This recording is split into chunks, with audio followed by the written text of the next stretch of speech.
దేవుని వాక్యాన్ని ధ్యానం చేద్దామండి.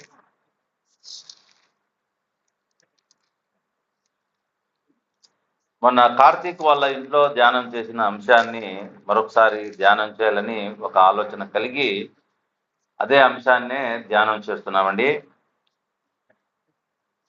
ఫిలిప్పీలకు రాసిన పత్రిక 4వ అధ్యాయము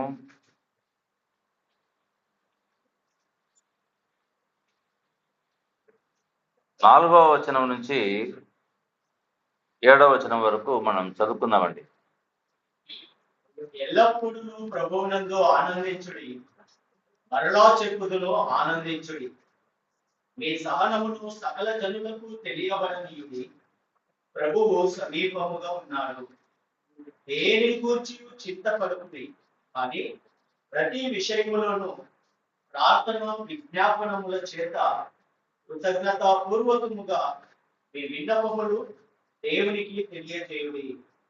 అప్పుడు సమస్త జ్ఞానములకు మించిన దేవుని సమాధానము యేసుక్రీస్తు వలన మీ హృదయములకును మీ తలంపులకును కావలి ఉండును. ప్రార్థన చేసుకుందామండి. జీవాధిపతి అయిన మా ప్రభువా, సంఘము క్షేమం కొరకై అయినా ఈ వాక్య భాగాన్ని మాకు దయచేసినందుకై మీకే స్తోత్రాలు.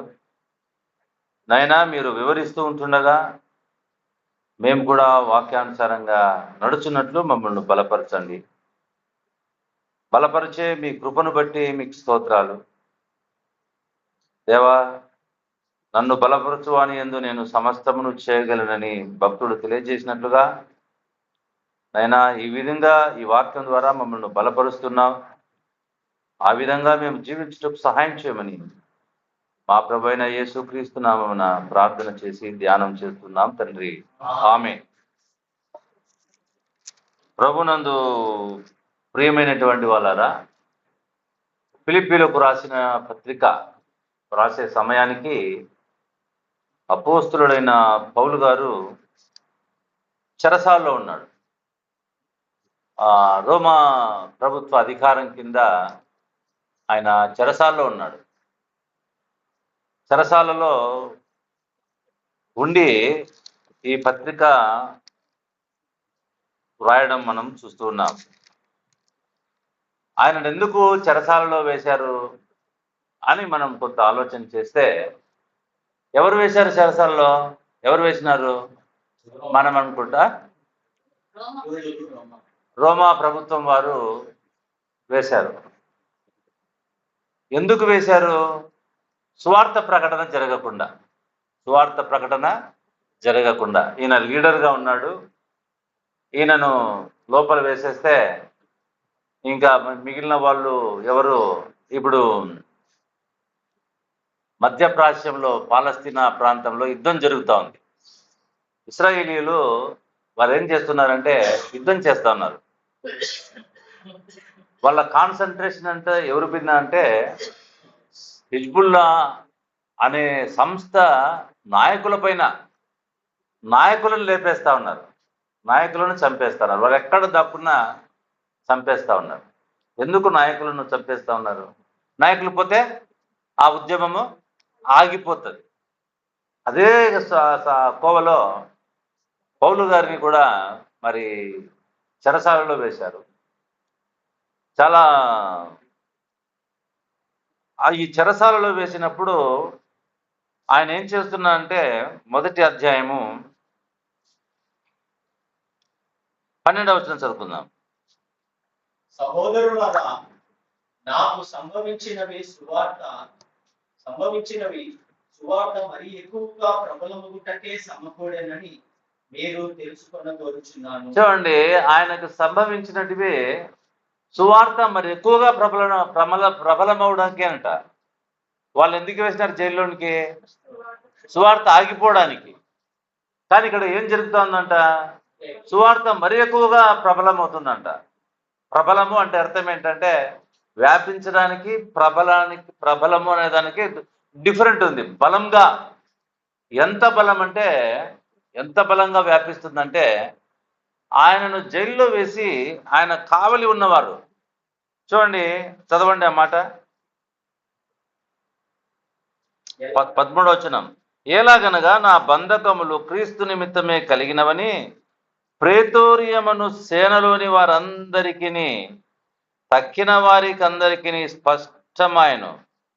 మరియు సహోదరులైన వారిలో ఎక్కువ మంది నా బంధకముల మూలముగా ప్రభువునందు స్థిర విశ్వాసము గలవారై దేని మూలంగా బంధకముల మూలంగా ప్రభువునందు స్థిర విశ్వాసం గలవారై నిర్భయముగా దేవుని వాక్యము బోధించుటకు మరీ విశేష ధైర్యం తెచ్చుకున్నారు. ఎవరైతే పౌలు భక్తునికి చెరసాలలో కావలి ఉన్నారో, రోమా ప్రభుత్వ వారు కావలి ఉన్నారో, వాళ్ళే ప్రభువుని అంగీకరించి వాళ్ళు ఏం చేస్తున్నారంట? సువార్తను ప్రకటిస్తూ ఉన్నారు. అంటే ఇక్కడ పౌలు భక్తుడు ఏం చేస్తున్నా అంటే, మనకు సంభవించేటివి ప్రతి ఒక్కటి కూడా సువార్త ప్రబలమగటానికే. ఇది మనము విశ్వాసులుగా గ్రహించాలి. ఈ పౌలు భక్తుడు ఫిలిప్పీలకు లెటర్ రాస్తున్నాడు. ఏమని రాస్తున్నాడు? మనం చదువుకున్నాం ఇప్పుడు. ఆనందించుడి, మరలా చెప్పుదును, ప్రభునందు ఆనందించండి. ప్రభునందు ప్రియమైనటువంటి వాళ్ళరా, ఎవరికి లెటర్ రాయాలి? ఈ సంఘస్థులు పౌలు భక్తుడు జైల్లో ఉండగా, అయా దిగులు పడొద్దు, మేమంతా మీకున్నాం, బయటకు వస్తేనే మళ్ళా కలుసుకొని సేవ చేద్దామని ఈ బయట ఉన్నవారు లోపలున్న పౌలు భక్తుడిని ఆదరించేవారుగా ఉండాలి. కానీ పౌలు భక్తుడే బయట ఉన్న సంఘాన్ని ఆదరిస్తున్నాడు. సంఘం పట్ల పెద్దలకున్న భారం చూడండి, వాళ్ళ భారం చూడండి. వారు ఎక్కడున్నా వాళ్ళ ఆలోచన అంతా కూడా సంఘం కోసమే. వాళ్ళను ఆదరించడానికి, వాళ్ళను బలపరచడానికి ఆయన లేఖ రాస్తూ ఉన్నాడు. సంఘంలో పెద్దలు, బాధ్యత కలిగిన వారు చాలా బలంగా ప్రభు కొరకు నిలిచినటువంటి వారై ఉండాలి.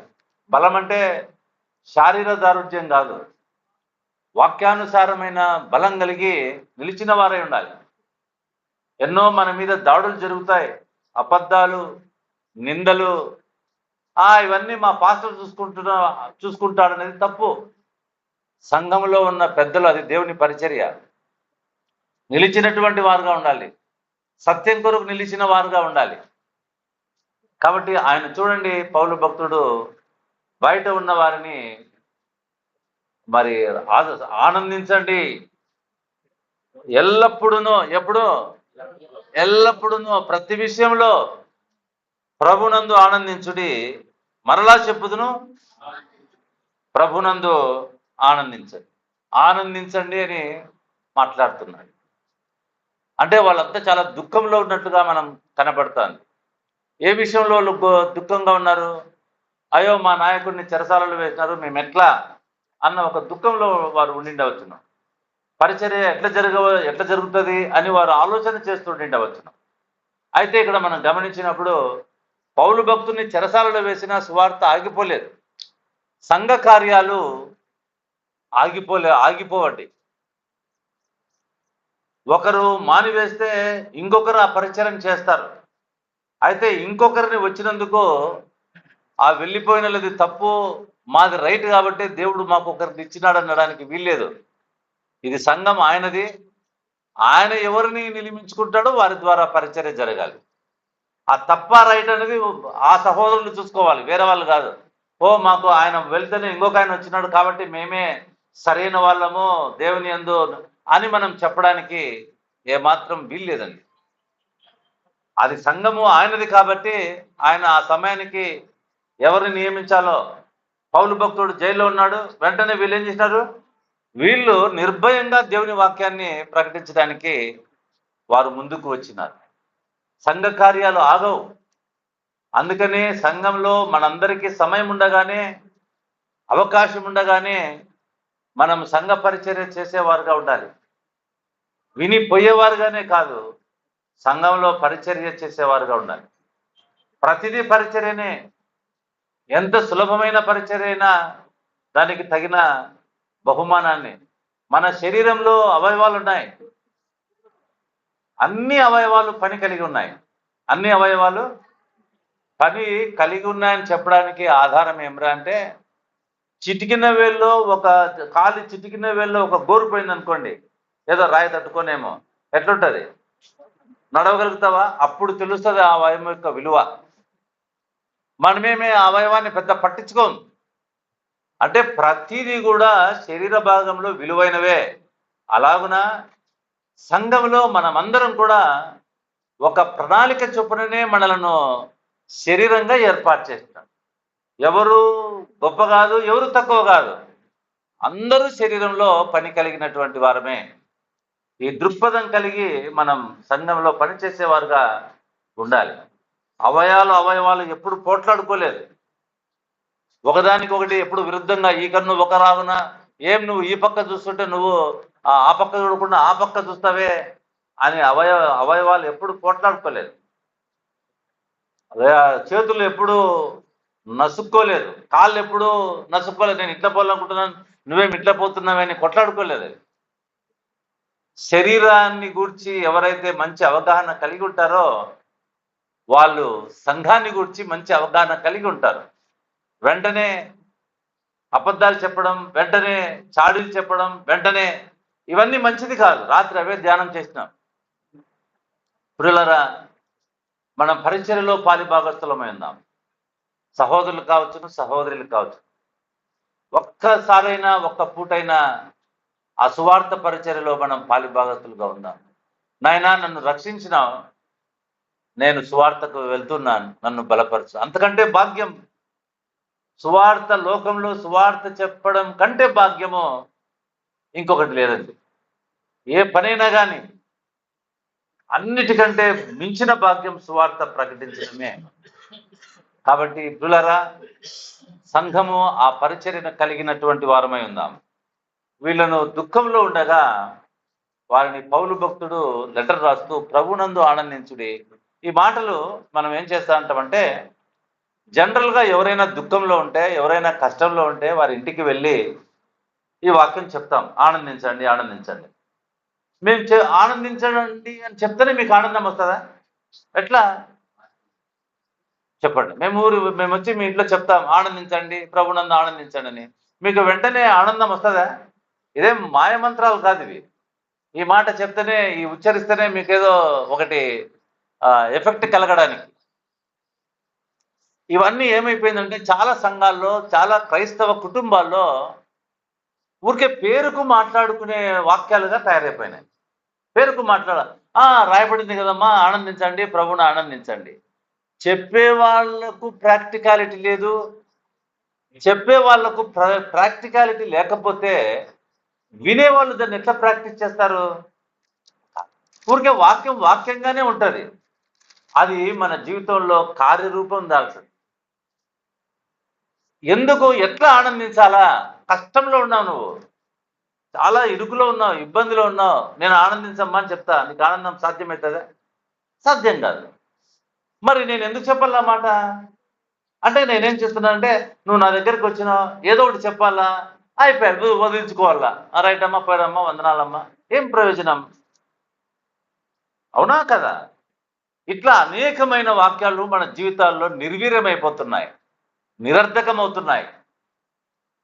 కాబట్టి ప్రియులారా, పౌలు భక్తుడు వాళ్ళని ఆనందించండి, వెంటనే వాళ్ళు ఆనందించినారండి. అవునా కదా?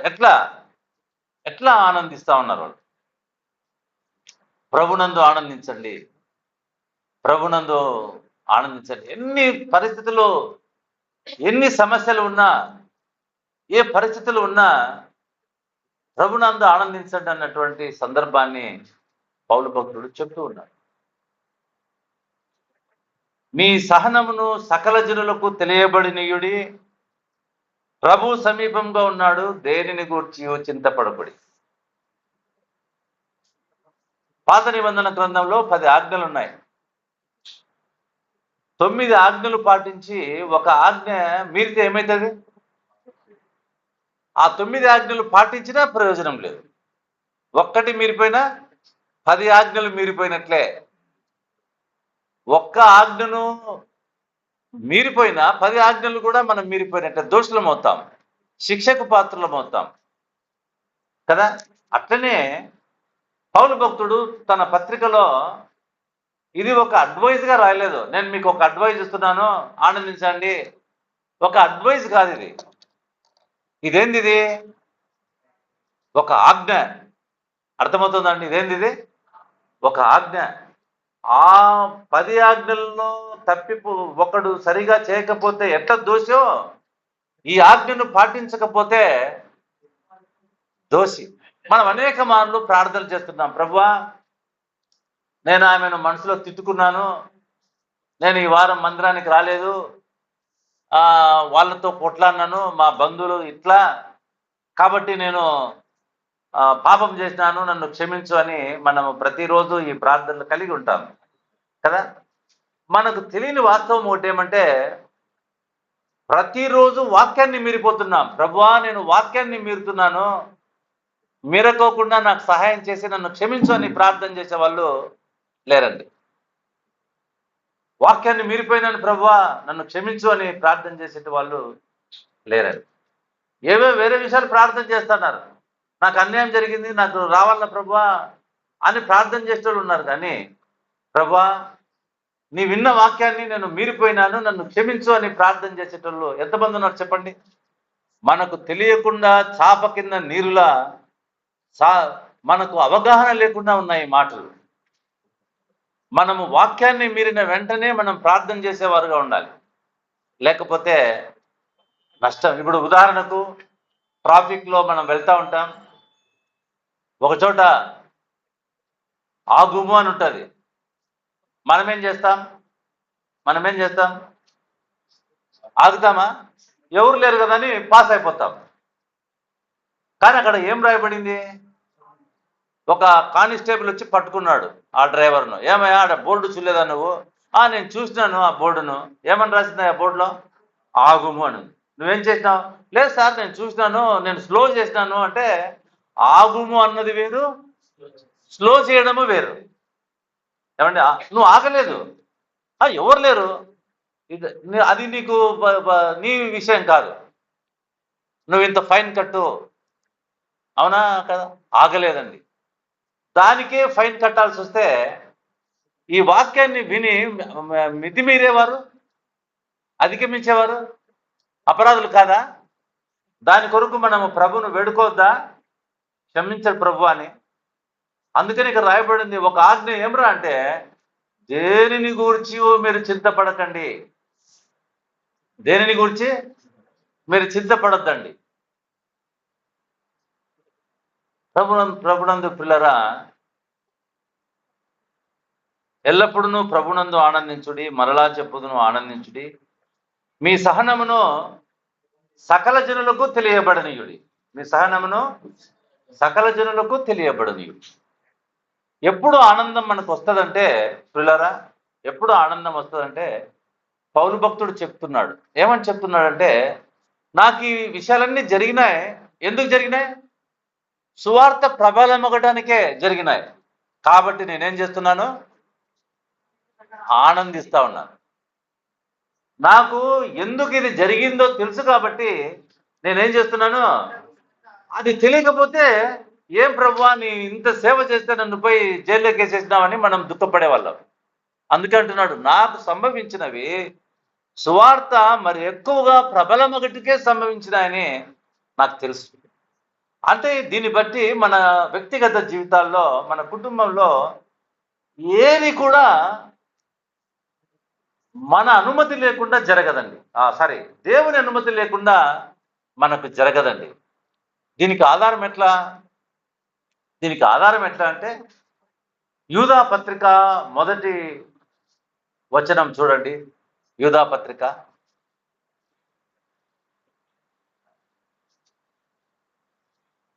యేసుక్రీస్తు దాసుడును యాకోబు సహోదరుడు అయిన యూదా తండ్రి అయిన దేవుని యందు ప్రేమింపబడి యేసుక్రీస్తునందు భద్రము చేయబడి. మనం ఏడ భద్రం చేయబడినామంట? యేసుక్రీస్తునందు భద్రం చేయబడి. ఇప్పుడు ఈవీఎంలన్నీ ఓట్లు వేసినామే మనము, ఈవీఎంలు అది ఎక్కడ భద్రం చేసినారు? స్ట్రాంగ్ రూమ్ లో. ఎవరి సమక్షంలో భద్రం చేసినారు? ఎవరి సమక్షంలో? దాని హ్యాండ్ ఓవర్ ఎవరి చేతిలో ఉంటుంది చెప్పండి? కలెక్టర్ చేతిలో ఉంటుంది. ఎలక్షన్ కమిషనర్ రైటే, ఓకే. ఆ జిల్లాకు కలెక్టర్ చేతిలో ఉంటుంది. ఆ స్ట్రాంగ్ రూమ్ ను ఓపెన్ చేయాల మనం. ఎవరు అనుమతి వల్ల? మనం ఎక్కడ భద్రం చేయబడినాం? యేసు క్రీస్తునందు భద్రం చేయబడి. నీకేదైనా సంభవించాలంటే, నిన్ను ఓపెన్ చేయాలంటే ఎవరు పర్మిషన్ కావాలా? ఆయన పర్మిషన్ కావాలండి. అంటే దీని అర్థం ఏంటో తెలుసిన? ఆయనకు తెలియకుండా మన జీవితంలో ఏది సంభవించదు. యోబు చాలా నీతిమంతుడు, మనం చూస్తున్నాం యోబు గ్రంథంలో. ఎవరు అనుమతించినారు? సాతానుని యోబు జీవితంలో ప్రభు అనుమతిస్తున్నాడు. ఆయన అనుమతి లేకోకుండా యోబును ఏమీ చేయడానికి వీల్లేదు. ఏమండి, ఒకవేళ యోబుకు తెలిసింటే ఈ కార్యం ముందుగానే, నాకు ఇట్లా దేవుని యొక్క ఇదితోనే ఇది కలుగుతా ఉందని తెలిసింటే యోబు ఇంకా సహించడానికి ఇష్టపడేవాడు.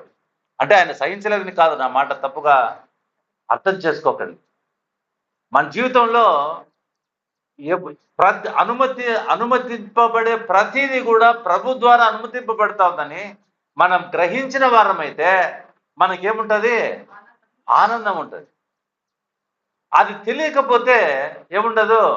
అందుకనే చెప్తున్నాడు, ఎల్లప్పుడూ ప్రభునందు ఆనందించు. అంటే ఎల్లప్పుడు అంటే ఉదయం లేచి మళ్ళా రాత్రి ఎంతవరకు కూడా నీ జీవితంలో ఆయన అనుమతి లేకుండా ఏది జరగడానికి వీల్లేదు. కొంతమంది అవిశ్వాసులు కూడా వస్తూ ఉంటారండి మందిరానికి. కరెంటు ఉంది, కరెంటు వైర్లు ఉన్నాయి, దానికి ఇన్సులేషన్ ఉంటుంది కదా. ఏమండి, ఈ వచ్చిన వారిని బట్టి వాళ్ళకు కూడా కృప అనుగ్రహింపబడతా ఉంటుంది. విశ్వాసులు ఒక ఇంట్లో ఉంటుండగా ఆ విశ్వాసులను బట్టి ఆ కుటుంబానికి మేలు జరుగుతూ ఉంటుంది. కొరింథీ పత్రికలో రాయబడింది, నీ భర్త అవిశ్వాసి అయితే భార్యను బట్టి పరిశుద్ధపరచబడును. అంటే భార్య ద్వారా ఆ మేలు ఎవరు పొందుతున్నారు? ఆ అవిశ్వాసైన భర్త కూడా పొందుతున్నాడండి. ఇది సంఘంలో ఉన్న భాగ్యం.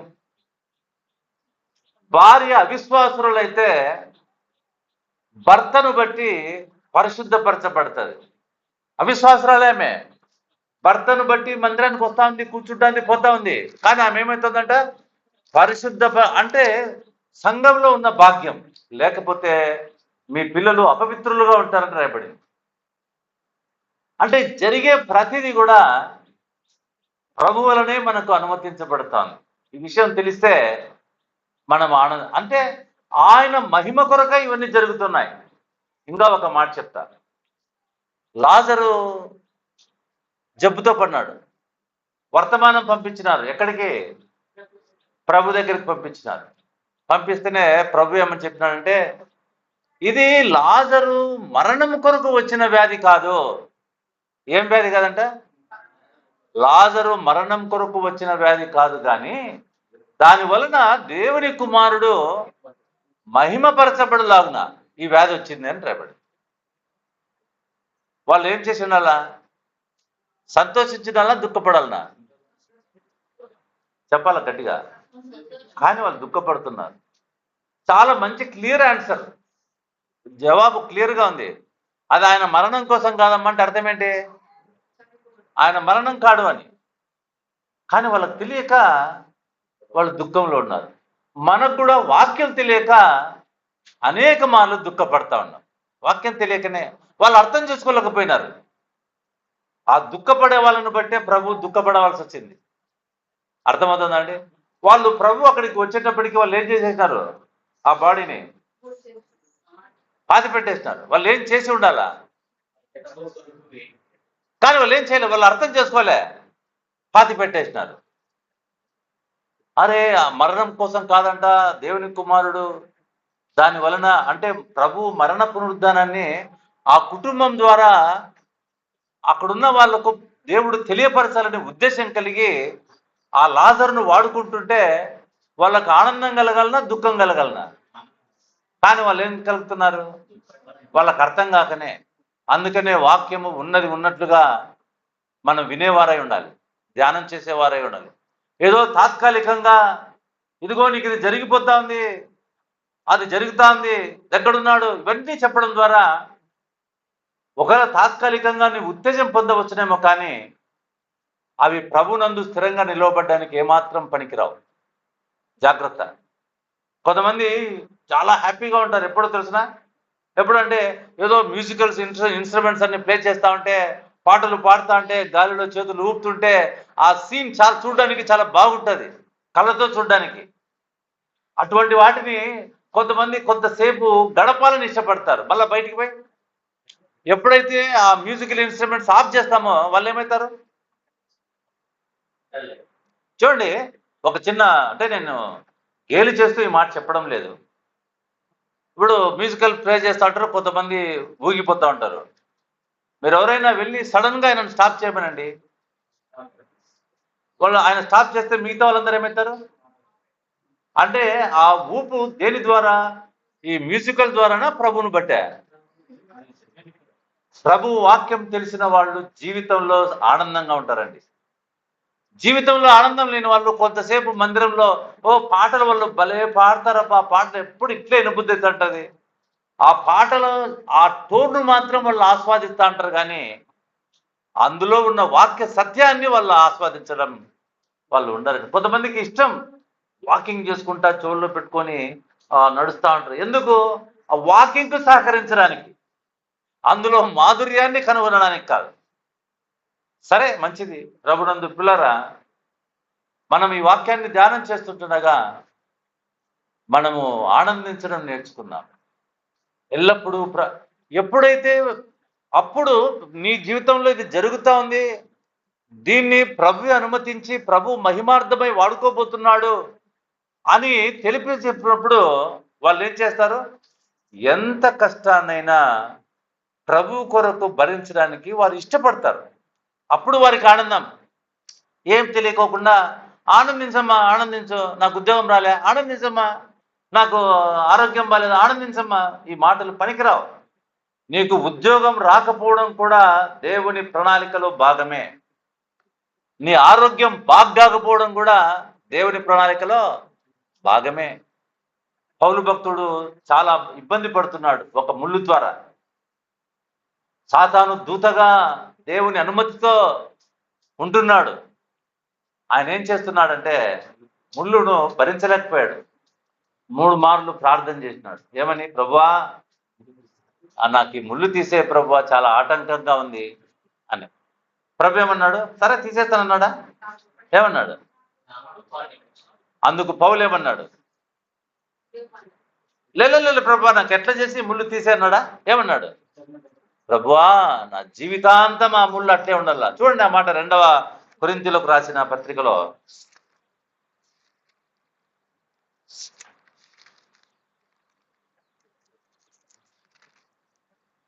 12వ అధ్యాయం 8వ వచనం. అని నా యుద్ధ నుండి తొలగిపోవాలని 7వ వచనం చదువు. నాకు కలిగిన ప్రత్యక్షతలు బహు విశేషముగా ఉన్నందున నేను అత్యధికముగా హెచ్చిపోకుండా నిమిత్తము నాకు శరీరంలో ఒక ముళ్ళు, నేను అత్యధికముగా హెచ్చిపోకుండా నిమిత్తము నన్ను నలుగొట్టుటకు సాతాను యొక్క దూతగా ఉంచబడెను. పర్పస్ ఏమి? హెచ్చిపోకుండా ఉండడానికి. ఆయన ప్రత్యక్షలను బట్టి వాస్తవానికి ఆయన గర్వపడాల. గర్వం వస్తుంది గ్యారెంటీగా. గర్వానికి జనకుడు ఎవరు? సాతానుడే. అందుకని చెప్పేసి ఆయన హెచ్చిపోకుండా ఉండడానికి ఒక ముళ్ళు ఉంచబడ్డదంట. ఆ ముళ్ళు ఏంటో ప్రత్యక్షంగా మనకు తెలియదు. కొంతమంది కళ్ళు బాలేవన్న అవన్నీ మనం ఊరికే వర్ణన ఊహించి చెప్పడానికి వీల్లేదు, అది చెప్పబడలేదు ఇక్కడ. అయితే ఇబ్బందిగా ఉంది. సరే, చదువు బ్రదర్. అది నా యుద్ధ నుండి తొలగిపోవాలనని దాని విషయమే ముమ్మారు ప్రభువుని వేడుకుంటుంది. అందుకు నా కృప నీకు చాలును, బలహీనత యందు నా శక్తి పరిపూర్ణమగుచున్నదని ఆయన నాతో చెప్పెను. కాగా క్రీస్తు శక్తి నా మీద నిలిచి ఉండి నిమిత్తము విశేషముగా నా బలహీనతల యందే బహు సంతోషముగా అతిశయపడుతుంది. అంటే పోవాలని ప్రార్థన చేస్తున్నాడా, ఇప్పుడు ఉండాలని ప్రార్థన చేస్తున్నాడా? కొన్నిసార్లు కొన్ని వ్యాధులు కొందరి జీవితంలో ఉండడం అది దేవుని కృప, దేవుని ప్రణాళిక. ఆ ప్రణాళిక తెలియకపోతే ఏమంటాం చెప్పు? ఏం ప్రభు మాకు ఈ వ్యాధి ఇస్తేవి, ఇంత సేవ చేసినాను నేను, ఇంతనా నేను కష్టం పడేది అని మనము నిరుత్సాహపడతా ఉంటాం. ప్రియ సోదరుడా, ప్రియ సోదరి, మన జీవితంలో మనకు ఏది కూడా ఆయనకు తెలియకుండా సంభవించదు. అందుకనే మీరు ఏ విషయంలో కూడా మీ సహనమును సకల జనులకు, అంటే మనకు ఏదో కష్టం, నష్టం, ఇరుకు, ఇబ్బంది, అనారోగ్యం ఇవన్నీ ఎందుకు వచ్చినాయి? ఎందుకు వచ్చినాయి? దీంట్లో పర్పస్ ఉంది. పౌలు భక్తుల్లో పర్పస్ ఏంటి? దీంట్లో కూడా పర్పస్ ఉంది. ఏం పర్పస్? మీ సహనమును సకల జనులకు, అంటే దేవుడు ఎందుకు అనుమతించినాడు వాటిని? ఆ సహనము చూడండి, వండర్ థింగ్ ఏమ్రా అంటే, దేవుడు మనలను, నన్ను, నిన్ను అవి అనుమతించడం ద్వారా, ఏమో ఎవరికి తగినట్టు వాళ్ళకి అనుమతించడం ద్వారా మనం సహిస్తున్న సహనాన్ని ఇతరులకు తెలియపరచాలని దేవుని ఉద్దేశం అండి. అందుకనే మీ సహనమును, అబ్బా నా సహనాన్ని ఇతరులు తెలుసుకోవడానికి దేవుడు నన్ను వాడుకుంటున్నాడా అని మనకు తెలిస్తే మనకు ఏం కలుగుతుంది? దుఃఖమా, ఆనందమా? ఆనందం. అందుకనే మీ సహనమును సకల జనులకు తెలియబడనీయుడి. ప్రభునందు ప్రియ సోదరుడా, ప్రియ సోదరి, ఇక్కడ కొరత లేనటువంటి వారు ఎవ్వరు లేరు. నిన్ను అడిగితే ఒక కొరత, ఆమెను అడిగితే ఒక కొరత, నిన్ను అడిగితే అందరికీ ఒక్కొక్క కొరత ఉంది. ఆ కొరతలు ఎందుకు చాలా కాలం నుంచి దూరంగా పోలేకపోతున్నాయి. కొంతమంది ఏం చేస్తారంటే ఈ సంఘంలో కొన్నాళ్ళు, ఆ సంఘంలో కొన్నాళ్ళు, ఆ సంఘం ఎందుకు? ఆ కొరతలు పోవడానికి. అయితే ఆ కొరత ప్రభు ఎందుకు తీసివేయడం లేదు? నీవు హెచ్చిపోకుండా నిమిత్తం ఒకటి, నీ సహనము ఇతరులకు తెలియబడాలి. ఎవరినో ఉద్దేశాన్ని కలిగి ఉన్నాడు ప్రభు, వాళ్ళకి తెలియపరచబడాలి. అంటే నీవు పడుతున్నటువంటి బాధ ఆషామాషిది కాదు, దేవుడు అనుగ్రహించింది. ఇప్పుడు మనకేం కలుగుతుంది? ఆనందం కలుగుతుందా లేదా? ఒక సైనికుడు దేశం కోసం యుద్ధం చేస్తూ ప్రాణం పెడితే సంతోషంతో చచ్చిపోతాడా, దుఃఖంతో చనిపోతాడా? ఎందుకు? నేను దేశం కోసం నా ప్రాణం పెడతా ఉన్నాను, అవునా కదా? ఇప్పుడు నా ప్రభు కోసం నేను సకల జనులకు తెలియబడాల, నా ప్రభు అని తెలియపరచడం కోసం అయోగ్యుడైన ప్రభు నన్ను వాడుకుంటున్నాడని తెలిస్తే మనము ఆనందపడతామా, దుఃఖపడతామా? ఈ ప్రణాళిక. అందుకనే ప్రభు నందు మీ ప్రయాసము వ్యర్థం కాదు. ఆయన చూస్తూ ఉన్నాడు, ఆయన బలపరుస్తున్నాడు. ఒక మంచి మాట ఏమ్రా అంటే చూడండి, చదువుకున్నటువంటి భాగంలో మీ సహనమును సకల జనులకు తెలియబడనీయుడి. ప్రభువు సమీపముగా ఉన్నాడు. అంటే సమీపం అంటే ఎట్లా? ప్రభువు సమీపముగా ఉన్నాడు అంటే ఎట్లా? అంటే అర్థం ఏమిరా అంటే, ప్రభువును చూచి పేతురు, ప్రభువా నీళ్ళ మీద నేను కూడా నడుచుకుంటా వస్తాను ప్రభువా అని అంటున్నాడు. రా అన్నాడు. ఎంత దూరం ఉందో అక్కడ రాయబడలేదు. అయితే పేతురు కొంత దూరం నడిచి అంటే ప్రభు కొంచెం దూరంగానే ఉన్నాడు, నడిచి మునిగిపోతున్నాడు. ప్రభువా నేను నశించిపోతున్నాను అన్నప్పుడు ప్రభు పరుగున వచ్చని రాయబడిందా? ఏమని రాయబడింది? మరి ఎక్కడున్నాడు? సమీపంగా ఉన్నాడు. ఆయన నీవు ఆ భారాన్ని భరించడానికి ఆయన నీకు తోడై బలపరుస్తున్నాడు. ఇది సమీపంగా ఉన్నాడంటే అర్థం. నువ్వు ఒంటరిగా లేవు. ఒంటరిగా 23వ దావీదు కీర్తనలో, నేను గాఢాంధకారపు లోయలో సంచరించినను నువ్వు అక్కడ కూడా నాకు తోడుగా ఉన్నావు. ఆడ కూడా ఉన్నాడు. ఆయన విడిచిపెట్టిన స్థలం అంటూ ఒక్కటి లేదు, ఒక్క సందర్భం కూడా లేదు. ప్రభు సమీపంగా ఉన్నాడు. God is at hand. అందుకనే ఆ శ్రమ ఎందుకురా అంటే అనవసరంగా లేదండి, అక్కడ ఉన్నాడు. కంసలి ఆ బంగారును దాంట్లోకి వేస్తాడు, అవునా కదా, అగ్నిలోనికి వేస్తాడు. వేసి బయట పోయి టీ తాక్కుంటా టైం గడుపుతాడా? ఏం చేస్తాడు చెప్పండి? మీరు కంసలోళ్ళు కాబట్టి చెప్తానేమో, నువ్వు కొంచెం ముందు ఏం చేస్తాడు? దాని నుంచి దూరం పోతాడా? దూరం పోతే ఏమవుతుంది? అయిపోయింది, దొరకదు ఇంకా అది.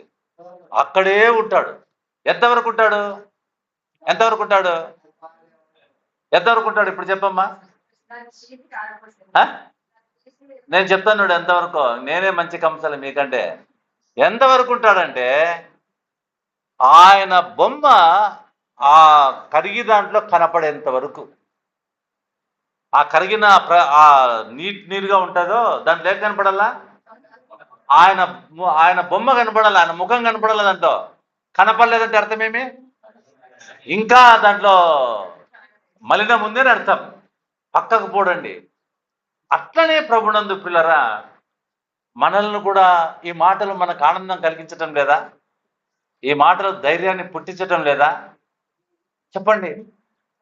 నీకు ఉద్యోగం వచ్చింది అంటేనే పెద్ద ధైర్యం, పెద్ద ధైర్యం. కానీ ఎంతవరకు ఉంటుంది ఉద్యోగం? నువ్వు రిటైర్ కాక తప్పదు,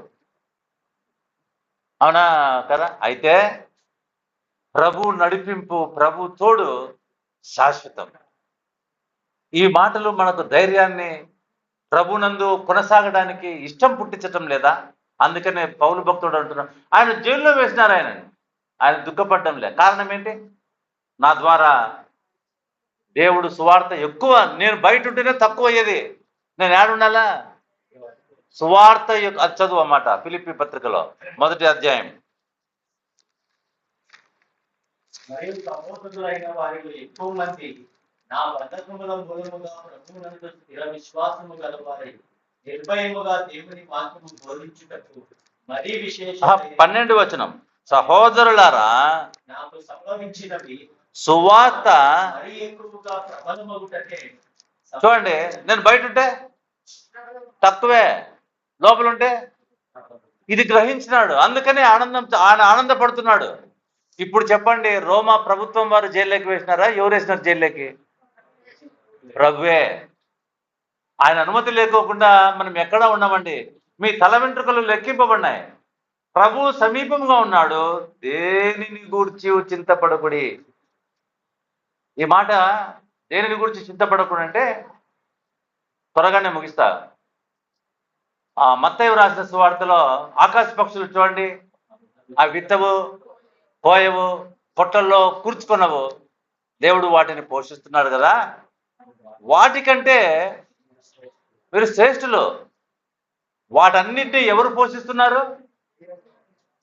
ఆడ రాయబడింది, మీ పరలోకపు తండ్రి. ఎవరు తండ్రి? మీ పరలోకపు తండ్రి. వాటికి ఎవరు లేరు? వాటికి తండ్రి లేడు. మనకెవరున్నారు? అందుకని మీరు ఏమి తిందామా, ఏం తాగుదామని మీరు చింత చేయొద్దండి. చింతించడము పాపమండి. సర్వాధికారి అయిన ప్రభువును మనం కలిగి ఉండి చింతించడం పాపమా కదా? మరి ఇంతవరకు మనం పాపం చేస్తున్నామా లేదా? చింత చేస్తున్నామండి. ఈ మాట పౌలు భక్తుని కంటే ప్రభువే ముందే చేద్దాడని పౌలు భక్తుడు చెప్తున్నాడు. తర్వాత పేతురు కూడా చెప్తున్నాడు, మీ చింత యావత్తు ఆయన మీద వేసి నిబ్బరమైన బుద్ధి గల వారై మెలకువగా ఉండి ప్రార్థన. మన మైండ్ను చాలా టార్చర్ చేస్తూ ఉన్నాం, టార్చర్ చేసేస్తున్నాం. ఆలోచనలు ఆలోచనలు ఆలోచనలు. అందుకే బీపీ. చింతను ప్రభువుకు అప్పచెప్పటం లేదు. ఎప్పుడైతే మైండ్ను టార్చర్ చేస్తావో ఇతరుల మీద కోపం వస్తూ ఉంటుంది. వాళ్ళు చేసేది మంచి పనైనా మనం సహించలేం. కోప్పడతా ఉంటాం. ప్రభునందు ప్రియులారా, దేవుడు సమీపంగా ఉన్నాడు కాబట్టి నువ్వు చింత చేయడానికి వీల్లేదు. నీ కష్టం ఏందో ఆయనకు తెలుసు కాబట్టి నువ్వు చింత చేయడానికి వీల్లేదు. నీ కష్టంలో ఒక ప్రతిఫలం ఉంది కాబట్టి నువ్వు చింత చేయడానికి వీల్లేదు. అందుకని ఆనందించాలా. వీళ్ళేం చేశారంటే మార్తా మరియలు ప్రభు వచ్చేటప్పటికి పాతి పెట్టేశాను. అందుకనే ప్రభు ఏడ్చినాను, కన్నీళ్లు పెట్టిన. అయ్యో, ఇంత వాక్యం విని వీళ్ళు ఏం చేసినారు? వీళ్ళు వెళ్ళేదే మనల్ని బట్టి దుఃఖపడుతున్నాడా? ఇంకా వాక్యాన్ని అర్థం చేసుకోక మనము దేనికి అలవాటు పడినామంటే ఇన్స్టంట్లకు అలవాటు పడినాం. త్వరగా ఇమ్మీడియట్గా మా కాలంలో 7వ తరగతి ఫెయిల్ అయితే మళ్ళా సంవత్సరం వరకు వెయిట్ చేయాల. ఈ కాలంలో 10th క్లాస్ ఫెయిల్ అయినా మళ్ళా ఇమ్మీడియట్గా వారంకే ఇన్స్టెంట్ ఎగ్జామ్స్. అవునా కదా? మనకు దేవుని దగ్గరికి ఎప్పుడు వస్తామంటే మనకు ఏమన్నీ కంప్యూటర్లు జరిగినట్టు టక టక టక టక టక జరిగిపోతాడు. అలా అప్పుడు దేవుడు అంటాం. ఆయన నీవు తొందరపడ్డావని ఆయన తొందరపడే దేవుడు కాదు. ఆయన ప్రణాళిక చొప్పున జరిగించేటువంటి వాడు. మేము కూడా ప్రభు పరిచర్యకు వచ్చినామండి. వచ్చి మేము చాలా కష్టాలు పడినాం అని చెప్పడానికి కూడా వీల్లేదు. కష్టాలే కానీ ఆ కష్టాల్లో మేము ఎక్కువ సుఖాన్ని అనుభవించినాం. అడగండి, ఇంకా ఈమె కూడా నా ఎదురుగానే ఉంది. ఏమండి, ఆ బియ్యం లేని సందర్భాలు, ఈ ఇండ్లు సరిగా లేని సందర్భాలు. ఇప్పటికి కూడా మాకేం ఇల్లు లేదు. అయితే మేము ప్రభునందు ఆనందించడం ఆయన మాకు ప్రాక్టీస్ చేసినాడు. మేమేమో జ్ఞానవంతులమై సేవకు రాలేదు. ఈ రోజు వరకు మేము బ్రతకడమే ఒక గొప్ప ఆశ్చర్యం. అర్థమవుతుందా? ఈమె ప్రభు చెప్పిన మాట ఈరోజు మా జీవితాల్లో రుజువు అవుతుంది. ఎన్ని ఇట్లాంటివి అధిగమించినామో. కొన్నిసార్లు నేనేం చేసేవాడినంటే మా స్టూడెంట్స్ ముందర నేను ఎదురుపడేవాడిని కాదు. ఎందుకంటే వాళ్ళు నన్ను చాలా పెద్దగా ఊహించుకొని ఉంటారు. ఎదురుపడి ఏం చేస్తున్నారు అంటే నేనేం చెప్పాలా? సేవ చేస్తున్నానంటే వాళ్ళు ఏడ అసహించుకుంటారు అని నేనేం చేసేవాడిని అంటే తప్పించుకొని తిరిగేవాడిని. మళ్ళీ అది ప్రభును క్షమాపణ అడిగినాను. తప్పు ప్రభు, అది ఏమే నీ సువార్తను జరిగించడమే గొప్ప కార్యం అంటే. తొలి దినాల్లో ప్రభునందు ప్రియులారా, ఆయన మనల్ని పోషించే దేవుడు. మేము కష్టాలు ఎదుర్కొన్నాం, ఇరుకులు ఎదుర్కొన్నాం, ఇబ్బందులు ఎదుర్కొన్నాం, ఎదుర్కొంటూనే ఉన్నాం. వీటన్నిటి నుంచి ఆయన ఏం చేస్తున్నాడు? నడిపిస్తా ఉన్నాడు. ఎప్పుడైతే మనకు అవి అటువంటివి మనకు ఎదురుపడవో ప్రభువులో నుంచి మనం తప్పిపోయినామన్న దానికి ఉదాహరణలు అవే. చాలా మంది ప్రభువును సుఖమైన జీవితం కోసం కోరుకుంటారు. ఆయన కూడా సుఖమైన జీవనం ఇవ్వడానికే ఇవన్నీ కలిగించేది. అర్థమవుతుందా లేదా? ఒకడు తిని ఊరికే పండుకుంటా ఉంటే వానికి ఏమొస్తుంది? సుఖంగానే ఉంటుంది. ఫోన్ బెడ్ మీద పండుకొని పండుకుంటుంటే లాస్ట్కి ఏమొస్తుంది వానికి? కష్టపడేవానికి ఏమొస్తుంది? ఏమీ రావు. వాడు హ్యాపీగా నిద్రపోతా ఉంటాడు. కటిక నేల మీద కూడా వాడు నిద్రపోతుంటాడు. ఎందుకు ఆ శ్రమలు మనకు? ప్రభునందు మనం నిద్రపోవాలని. మీకు అర్థమవుతుందా? అందుకనేండి సువార్త నమ్మాలండి. సువార్త ఒక గొప్ప భాగ్యం. ఆ సువార్త ఏంటంటే నీ ప్రయాసపడి భారమును మోసుకొనుచున్న సమస్త జనులారా. భారం ఏంటి? పాపం పోగొట్టుకోవడానికి ఆ కొండెక్కి ఈ కొండ దిగి ఏవేవో చేయాలని కాదు. ఏవో పద్ధతులు పాటిస్తే పాపం పోదు. ఏవో ఉపవాసాలుంటే పాపం పోదు. ఆయన దగ్గరికి వస్తే ఆయన ఏం చేస్తాడంట? అవన్నీతో పని లేకోకుండానే ఆయన మనకు విశ్రాంతి ఇస్తున్నాడు. ఏం పని లేకోకుండా? ఆయనే మన పాపముల కొరకై మరణం పొంది సమాధి చేయబడి తిరిగి లేచి మనలను నిత్య నాశనం నుండి రక్షించినాడండి. పరలోక పౌరులుగా చేసినాడండి. అందుకనే ఆ శ్రమలు మనం పాపంలో పడుకోకుండా ఆ శ్రమలు మనల్ని వెంటనే ఉండి మనము ఆయన కొరకే జీవించలాగున ఇవి తల్లిదండ్రులకు చాలా సులభ అర్థమవుతాయి. తల్లిదండ్రులు తమ పిల్లలను సుఖంగా పెంచుతారా, కష్టంలో పెంచుతారా? బాగా చెప్పాలని. వాడికి స్కూల్కి పోయేది ఇష్టం లేదు, మరి ఇంట్లో పండ పెట్టుకుంటారా? మరి ఎట్లా పెంచుతారు? వాడు ఏడ్చినా ఎడుస్తారా? వాడిని కొట్టి వాడికి ఇష్టం ఉండదు మరి స్కూల్కి పోవడానికి. ఏమండి, కష్టంగా వాళ్లకు చాలా శిక్షణగా పెంచుతాం. వాళ్ళు సుఖంగా అంటే ఇవన్నీ ఆ శిక్షణ ఎందుకో వాడు నిజంగా సంతోషపడ్డానికి. వాడికి ఇంజక్షన్ అంటే ఇష్టం లేదు. ఇష్టమా? మీరేం చేస్తారు? పట్టుకొని కాళ్ళు చేతులు పట్టుకొని ఇంజక్షన్ వేపిస్తారు. దేని కొరకు? మరి వాక్యానుసారమైన ఈ శిక్షణ వద్దా? మేము పిల్లలప్పుడు నేను చూసినాను, పుట్టిన పిల్లలకు సూది కాల్చి బుడ్డు సొట్టేస్తాంటారు. పిల్ల ఏడుస్తా ఉండే, టపా టపా టపా చిటా చిటా చిటా అంటుంటే ఏం రా అంటే వాళ్ళకి అది బాగుంటుంది, పెద్ద అయితే ఏ రోగాలు రావు. అప్పుడు అవే టీకాలు. ఈడ వేస్తా అంటే టీకాలు ఇప్పటికి కూడా గుర్తులు ఉన్నాయి. ఏమండి కష్టం మరి, పిల్లలకు సుఖంగా పెంచాలని ఏపీ కూడా ఉంటుందా? ఇవన్నీ ఎందుకు? మనము కూడా విశ్వాస జీవితంలో ప్రభు మహిమను బయలుపరచబడ్డానికే మనలను, అందుకనే మీ సహనమును సకల జనులకు తెలియపడిస్తున్నామా? మనమే ఏం చేస్తున్నాం పోయి మళ్ళీ తోటి విశ్వాసంతోనే కష్టం నాయనా, మా ఇంట్లో ఈ కష్టం, ఆయన వచ్చి నా ఇంట్లో ఈ కష్టం, ఈమె వచ్చి నీ ఇంట్లో ఈ కష్టం. వాక్యం ఎక్కడ ఫలిస్తుంది? ఎక్కడ ఫలిస్తుంది చెప్పండి? వాక్యాన్ని మూసిపెట్టే వాళ్ళుగా ఉన్నామా, ఫలింపజేసే వాళ్ళుగా ఉన్నామా? ఇప్పుడు చెప్పండి. కనుక ప్రభునందు ప్రియులరా, సరే చాలా పాఠం ఉంది, త్వరగా. ప్రభు సమీపంగా ఉన్నాడు, దేనిని గురించి చింతపడకుడి కానీ ప్రతి విషయంలోనూ ప్రార్థన విజ్ఞాపనముల చేత కృతజ్ఞతాపూర్వకంగా మీ విన్నపములు దేవునికి తెలియచేయుడి. మనం ఏం చేయాలంట? చింతపడకూడదు, కానీ ఏం చేయాలంట? ప్రార్థన కృతజ్ఞతాపూర్వకంగా మీ విన్నపములు దేవునికి తెలియచేయుడి. మనం ఏం చేయాలంట? మనం మన సంసారాలన్నీ బయటకు వేస్తూ ఉంటాం.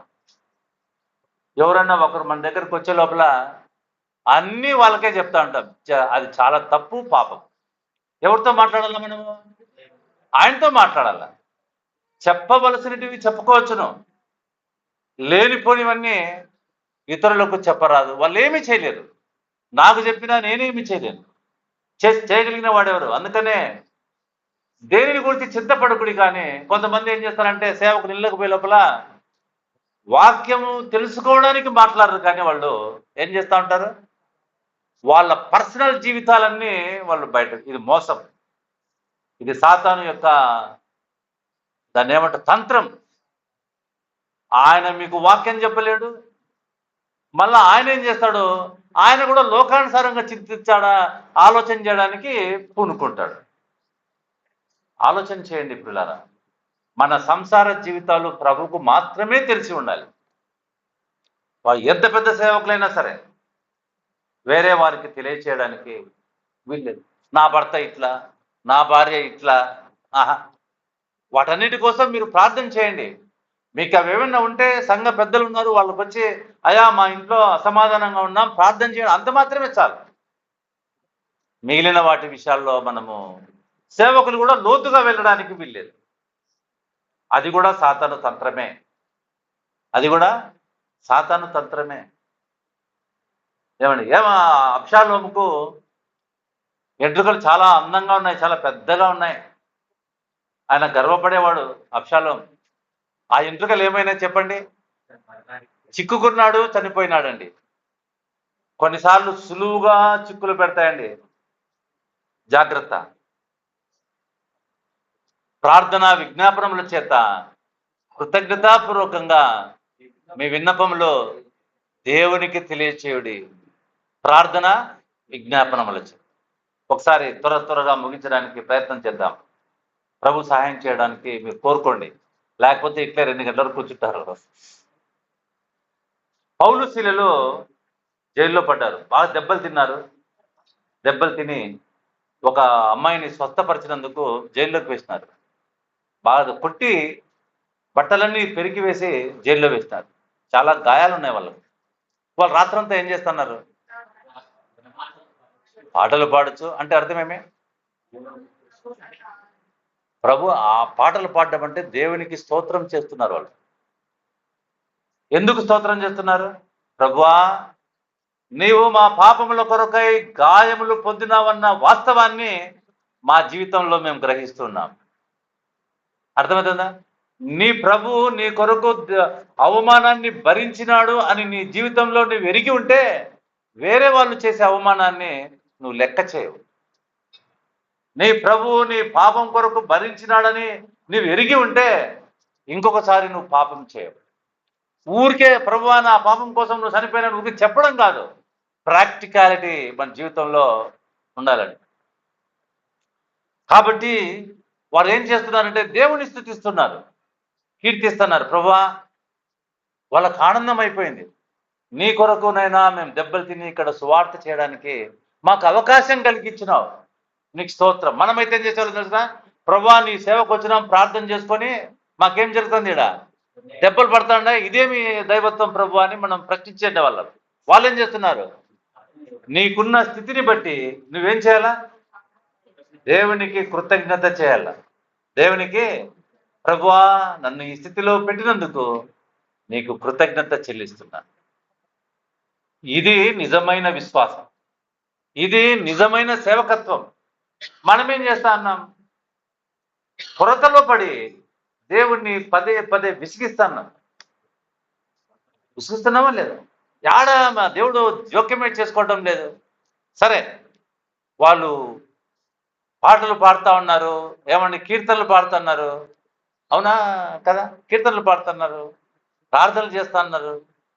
మనమైతే ఏం చేసేవాళ్ళం? ఒకసారి ఆలోచన చేసుకోండి. అయితే రాత్రి ఏమైందంటే ఇంకా త్వరగా ముగించడానికే నేను ప్రయత్నం చేస్తాను. బేడీలు ఊడిపోయినాయండి, భూకంపం వచ్చింది. ఏం భూకంపం? గొప్ప భూకంపం వచ్చి బేడీలు ఊడిపోయినాయి, తలుపులు తెరుచుకున్నాయి. అర్థం ఏంటి? మీరు దేవుడు చెప్తున్నాడు మీరు పారిపోండి అని కదా అర్థం. కానీ వాళ్ళు పారిపోలేదండి, వాళ్ళు పారిపోలేదు. వాళ్ళే కాదు, ఒక్క రాత్రే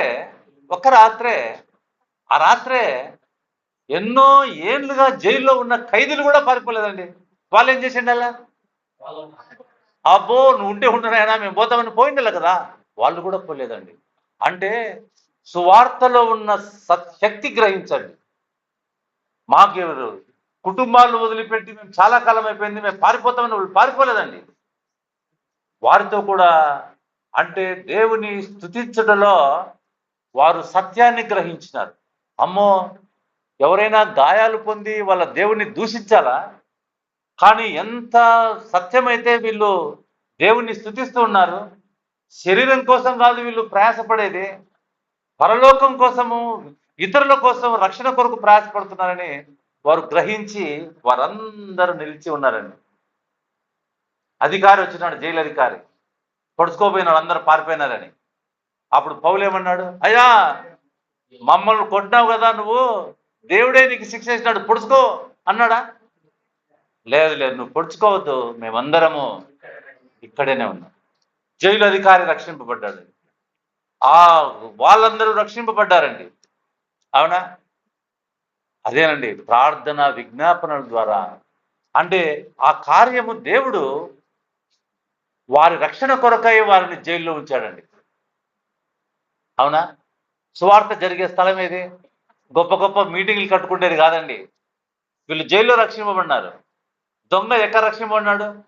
దొంగ రక్షింపబడ్డానికి ప్రభు ఆయన పక్కన సిలువ పడ్డాడండి, పక్కనే ఉన్నాడు. అవునా కదా?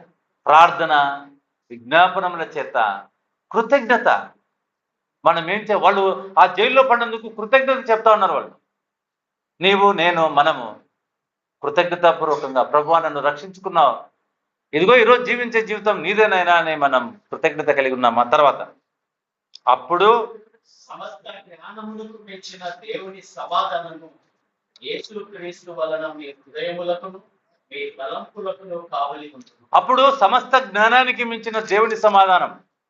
దేవుని సమాధానం గురించి మనకు తెలియదండి, ధ్యానించడానికి కూడా వీలు కాదు. అది జ్ఞానానికి మించింది. ఆ సమాధానం ఎట్లుంటుందో అర్థం చేసుకుందాం. దానియేలును సింహపు బోన్లో వేసినారు. మానవుడే దానియేలు సింహపు బోన్లో వేసినారు. ఏం చేసి ఉండాల దానియేలు? అయా నన్ను వేయద్దండి, నేనేం తప్పు చేయలేదు మొరపెట్టుకున్నాళ్ళ. వేసినారు. ఏం చేస్తున్నాడు దానియేలు సింహపు బోన్లో? ఎట్లొచ్చింది నిద్ర? అదే దేవుని సమాధానం అండి. అర్థమవుతుందా? సమాధానం ఏది? సమస్త జ్ఞానానికి మించిన దేవుని సమాధానం. అదే నిద్ర. నీ పరిస్థితులు నీ చుట్టూ ఎట్లన్నా ఉండనిలే కాక, ఆ దేవుని నువ్వు ప్రార్థన కృతజ్ఞత పూర్వకంగా విజ్ఞాపన తెలియచేస్తే అప్పుడు సమస్త జ్ఞానానికి మించిన దేవుని సమాధానం. అంటే మనం ఏం చేయటం లేదు, కృతజ్ఞత పూర్వకంగా మన విన్నపాలు అందుకనే మనకేం రావటం లేదు, దేవుని జ్ఞానమునకు మించిన సమస్త జ్ఞానమునకు మించిన దేవుని సమాధానం మనకు కలగటం లేదు. అందుకనే ప్రతి చిన్న ఈవెంట్కు మనం భయపడి చచ్చిపోతున్నాం. కారణం, మరి సింహాలకు దానియేలు కూడా భయపడి ఉండాలి. షడ్రక్ మేషక్ అబేద్నెగో వాళ్ళు అగ్నిలో తోయబడినారు. అక్కడ ఎవరున్నారు? ఎవరున్నారు? ఎట్లా తెలుసు? వారు నలుగురుగా కనబడుతూ ఉన్నారు. అంటే అర్థం ఏంటి? ప్రభు వారితో కూడా ఉన్నాడా లేదా? ఆ జ్వాలలు వారిని కాల్చలేకపోయినాయి. అందుకనే మనం గ్రహించాల్సింది, నువ్వు పడుతున్న కష్టంలో ప్రభు సమీపంగా ఉన్నాడు. ఆలోచన చేస్తున్నాడు. అప్పుడు సమస్త జ్ఞానానికి మించిన, అంటే ఇంతవరకు మనకు సమాధానం లేదంటే అర్థం ఏంటి? మనం కృతజ్ఞతాపూర్వకంగా మన విన్నపాలను దేవునికి తెలియచేయటం లేదు. దేవునికి తెలియచేయటం లేదు. నీ ఉన్న స్థితిని బట్టి కృతజ్ఞత చెప్పడం లేదు. అవునా? సరే, కొత్త నిబంధనలో పేతురు చెరసాల్లో బంధింపబడి ఉన్నాడు. ఏమండి, రోజు వాళ్ళు చంపివేయాల ఎవరిని? మరుసటి రోజు చంపేస్తారు. ఎవరిని? పేతురును. ఆయన 4 చతుష్టయంల సైనికుల మధ్యలో ఆయన ఏం చేస్తున్నాడు? ఎట్లొచ్చింది నిద్ర? దేవుని సమాధానం. ఏమండి, అదే దేవుని సమాధానం అండి. మనం ఏ పరిస్థితి ఎట్లన్నా ఉండని ప్రభు మనలను కాపాడుతూ ఉంటాడు. ఏమండి, అది దేవుని సమాధానం అండి. ఆ సమాధానం కలిగి ఉండాలంటే నువ్వు కుడికల మీద కుడికలకు పోయి వాళ్ళు పేర్లు పెట్టి పిలిచి నువ్వు వచ్చే వాళ్ళ తలకాయ మీద చేపెట్టి కాదండి. మీ విన్నపములు కృతజ్ఞతాపూర్వకంగా మన దేవునికి తెలియచేస్తే అప్పుడు సమస్త జ్ఞానానికి మించిన దేవుని సమాధానం మన హృదయాలకును మన తలంపులకును ఏం చేస్తుంది? మన హృదయము ఒక 10 లక్షలు ఇస్తే ఉద్యోగం వస్తుందట, కడదాం. ఇది చెప్పేది హృదయం. అవునా? తలంపులు ఏం చేస్తాయి? ఫలానా రోజు ఫలానా నిన్ను తిట్టలేదా? ఇప్పుడు వాళ్ళ ఇంటికి ఎట్లా పోతావు నువ్వు? ఇవన్నీ మన స్వాధీనంలో ఉంటాయి. అందుకని ఇట్లాంటి చేకోకుండా ఆయన కావలి ఉంటున్నాడు. కాబట్టి ఇప్పుడు ఆనందం వస్తుందా రాదా? చెప్పండి, ఆనందం వస్తుందా రాదా? అందుకనే పౌలు భక్తుడు, ప్రభునందు మరలా చెప్పుదును, మీకు జరిగే ఏ కార్యం కూడా మీకు నష్టాన్ని కలగ చేయడానికి కాదు, ఆయన మన యందు ఘనపరచబడ్డానికే, అనేకులు మన సహనాన్ని తెలుసుకోవడానికే అని గ్రహించి ఈ దినం నుంచి ప్రభునందు ఆనందించడం నేర్చుకుందాం. దేవుడి మాటలు మన కొరకై దీవించుకుందా. ప్రార్థన చేసుకుందామండి. ఇంకా ఏమైనా ప్రకటనలు ఏమైనా మిగిలిన లేవు కదా? ఓకే.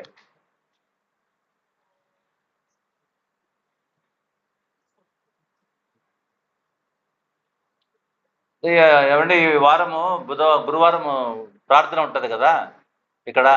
అదే అవన్నీ చూసుకొని మళ్ళీ మీకు తెలియజేస్తాము. ఈ కూడికలు, ఈ సువార్త కూడికలు, వాటిని ప్రార్థన చేయండి. సువార్త కొరకు అమూల్యమైన సువార్తలో మీరు కూడా పాలు పంచుకోండి. నారాయణ స్వామి ప్రార్థన చేసి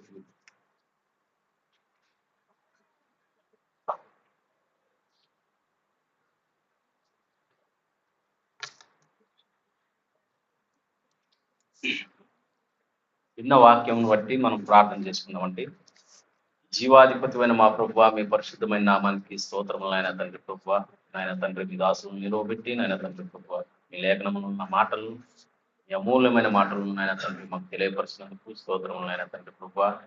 నాయన తండ్రి, మీ యందు మేము నాయన తండ్రి ఎల్లప్పుడూ నాయన తండ్రి ఆనందించాలని నాయన వర్తమానంతో నాయన తండ్రి అనేక అంశములు నాయన తండ్రి మా ఎదుట మీరు నాయన తండ్రి తెలియపరిచినందుకు స్తోత్రం నాయన తండ్రి ప్రభువా. దేవా, అందులోని నాయన తండ్రి బలాన్ని, శక్తిని మేము గ్రహించి నాయన తండ్రి అలాగ ఉండునట్టు నాయన తండ్రి ప్రభువా సహాయం దయచేయమని ప్రార్థిస్తున్నాం నాయన తండ్రి ప్రభువా. చేరు వచ్చిన సంఘాన్ని నాయన తండ్రి జ్ఞాపకం చేసుకుని నాయన తండ్రి మీ కృపగల స్థలకి అప్పచెప్పుకుంటున్నాం నాయన తండ్రి. అయినా వారికి రావాల్సిన ప్రతిఫలాన్ని దయచేయమని ప్రార్థిస్తూ మా ప్రభును రక్షకులైన యేసుక్రీస్తు వారి పరిశుద్ధమైన నా స్తోత్రములు చెల్లించి ఈ కూటమిని ముగించుకుంటున్నాం తండ్రి. అందరికీ వందనాలు.